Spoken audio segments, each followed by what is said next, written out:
¿Cómo puedo vencer el pecado en mi vida cristiana? Esta es una presentación de un ministerio llamado God Questions Ministries. La Biblia habla de los recursos que tenemos para vencer nuestra pecaminosidad. 1. El Espíritu Santo.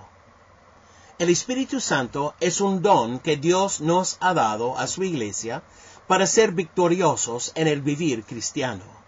En Gálatas capítulo 5, versos 16 a 25, Dios hace un contraste entre las acciones de la carne y el fruto del Espíritu. En ese pasaje somos llamados a caminar en el Espíritu. Todos los creyentes ya poseen el Espíritu Santo, pero ese pasaje nos dice que necesitamos caminar en el Espíritu, dejando bajo su control nuestra voluntad.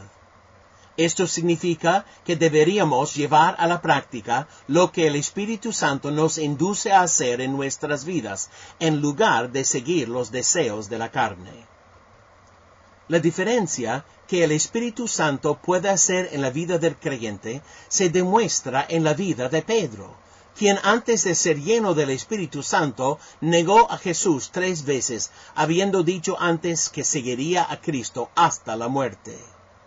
Una vez lleno del Espíritu, Pedro habló del Salvador a los judíos en Pentecostés de manera fuerte y abierta.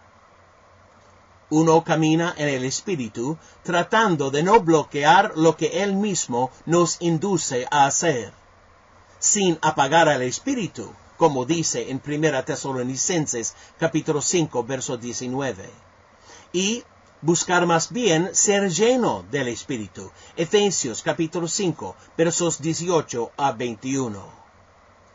¿Cómo se llena uno del Espíritu Santo?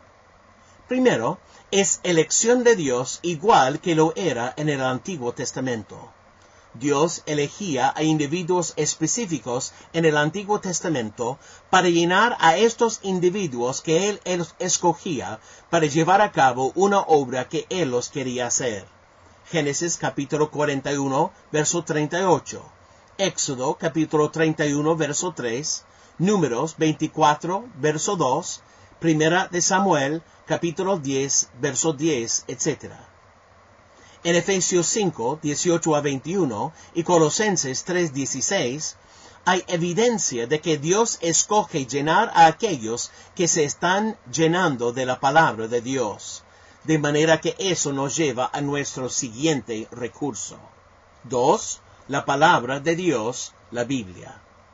Segunda Timoteo capítulo 3, versos 16 y 17, dice que Dios nos ha dado su palabra para equiparnos para toda buena obra. Esto nos enseña cómo vivir y qué creer.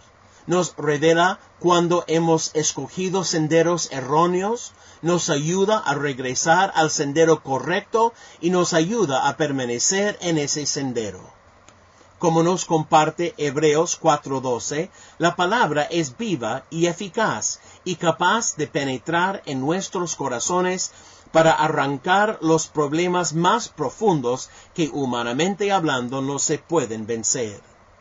El salmista habla acerca de este poder que puede cambiar nuestras vidas en Salmos 119, verso 9 y 11 y verso 105 y otros versículos. A Josué se le dijo que la clave del éxito para vencer a sus enemigos, una analogía para nuestra batalla espiritual, no era olvidar este recurso, sino más bien meditar en la palabra día y noche, de manera que pudiera cumplirlo. Él lo hizo, aun cuando lo que Dios le ordenó no tenía sentido militar, y esta fue la clave para su victoria en su lucha por obtener la tierra prometida. Este comúnmente es un recurso que lo tratamos de manera trivial. Damos prueba de ello al llevar nuestras Biblias a la iglesia o leer el devocionario diario o un capítulo diario, pero fallamos en memorizarla, en meditar en ella, en buscar la aplicación para nuestras vidas, en confesar los pecados que nos revela, en adorar a Dios por los dones que revela habernos dado. a menos nos volvemos o anoréxicos o bulímicos cuando se trata de la Biblia. Al alimentarnos de la palabra, aspiramos lo suficiente como para mantenernos vivos espiritualmente, pero lo hacemos solamente cuando vamos a la iglesia. Pero nunca ingerimos lo suficiente para ser cristianos saludables y prósperos. O, a menudo nos alimentamos, pero nunca meditamos el tiempo suficiente como para obtener de ella una nutrición espiritual. Si usted no ha hecho un hábito de estudiar la palabra de Dios sobre una base diaria, de una manera significativa, y de memorizarla mientras pasa a través de los pasajes que el Espíritu Santo deja grabado en su corazón, es importante que desde ya comience a hacer de ello un hábito. También le sugiero comenzar un diario. Puede ser en el computador si usted puede tipear más rápido que escribir, o en un cuaderno, espiral, etc. Tenga como un hábito no dejar la palabra de Dios hasta que haya escrito algo que lo beneficie. A menudo yo anoto oraciones que hago a Dios pidiéndole que me ayude a cambiar en las áreas en las que Él también me ha pedido hacer. La Biblia es la herramienta que utiliza el Espíritu en nuestras vidas y en las vidas de otros. Efesios capítulo 6, verso 17. Es una parte indispensable y primordial de la armadura que Dios nos da para pelear nuestras batallas espirituales. Efesios capítulo 6, versos 12 a 18. Número 3. La oración.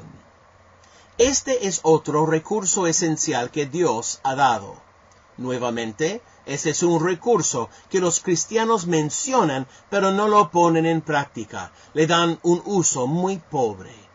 Tenemos reuniones de oración, tiempos de oración, etc., pero no encontramos el uso que le daba a ella la iglesia de la antigüedad, como puede ver en estos ejemplos en Hechos capítulo 3, verso 1, capítulo 4, verso 31, capítulo 6, verso 6, capítulo 3, versos 1 a 3, etc. Pablo repetidamente menciona cómo oró por aquellos a quienes ministró. Nosotros tampoco utilizamos de la manera correcta este gran recurso que está a nuestra disposición. Pero Dios nos ha dado promesas maravillosas concernientes a la oración. Mateo capítulo 7, versos 7 al 11. Lucas capítulo 18, versos 1 al 8. Juan capítulo 6, versos 23 a 27. Primera de Juan capítulo 5, versos 14 y 15, etc. Y nuevamente, Pablo incluye esto en su pasaje referente a cómo prepararse para la batalla espiritual, Efesios capítulo 6, verso 18. ¿Cuán importante es esto? Al observar nuevamente a Pedro, se puede ver palabras de Cristo para él en el huerto de Getsemaní antes de que lo negara. Ahí, mientras Jesús está orando, Pedro está durmiendo. Jesús lo despierta y dice: velad y orad, para que no entréis en tentación. El espíritu a la verdad está dispuesto, pero la carne es débil. Mateo 26, verso 41. Usted, como Pedro, quiere hacer lo que es correcto, pero no encuentra la fortaleza. Necesitamos seguir la recomendación de Dios de mantenernos buscando, llamando, pidiendo. Y Él va a darnos la fortaleza que necesitamos. Mateo 7, verso 7. Pero necesitamos no solamente mencionar, sino poner en práctica este recurso. No estoy diciendo que la oración es mágica, no lo es. Dios es formidable. La oración es simplemente reconocer nuestras propias limitaciones y el poder inagotable de Dios y volvernos a Él por esa fuerza para hacer lo que Él quiere que hagamos, no lo que nosotros queremos hacer. Primera Juan 5, versos 14 y 15. Y finalmente, número 4, la iglesia.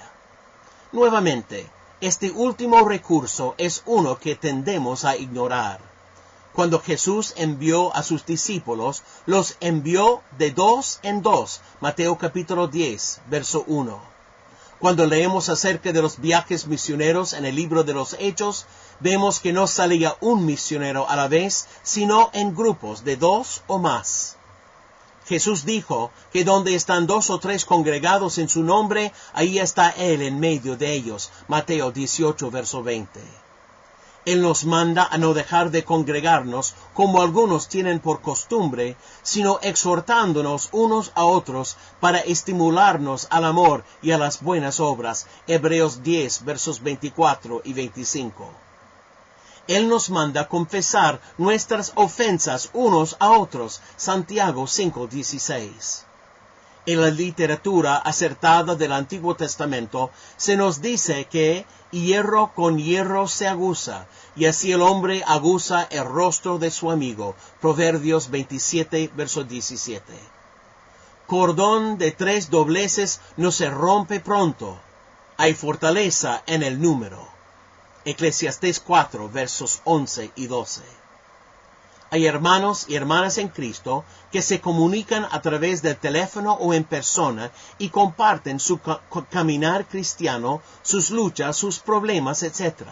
Se comprometen a orar unos por otros y son responsables de sostenerse unos a otros para aplicar la palabra de Dios en sus relaciones, etc. Algunas veces los cambios vienen rápidamente en unas áreas y lentamente en otras. Pero Dios nos ha prometido que mientras hacemos uso de sus recursos, Él va a producir cambios en nuestras vidas.